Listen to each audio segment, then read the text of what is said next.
আমি কি খাবো? সবচেয়ে প্রিয় খাবার কি? আমাদের সবার প্রিয় খাবার, মহিলা হোক পুরুষ হোক। এখন মহিলা ডিসি বলো, ইনকাম ট্যাক্স অফিসে বলো, দারোগা বলো, মহিলা কি সবচেয়ে প্রিয় খাবার কি? গোশ আমাদের এত প্রিয়, বাবাও খায়, মায়াও খায়, আমিও খাই, তুমিও খাও। আমরা সবাই ঘুষ খাই। প্রধানমন্ত্রী ঘুষ খায়, রাষ্ট্রপতিও ঘুষ খায়, সংবিধান ঘুষ খায় না, এমন কোনো সারা নাই।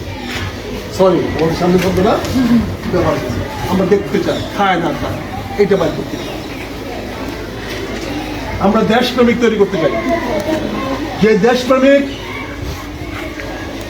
চাকরি করবে, যেই বেতনে চাকরি অ্যাডভার্টাইজ দিতে সেই বেতন,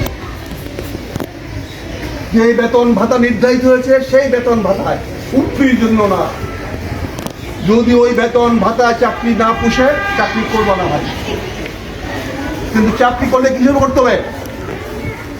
যেই বেতন ভাতা সরকার নির্ধারিত করে দিবে, সেই বেতন ভাতার মধ্যে চলতে পারলে চাকরি করতে হবে।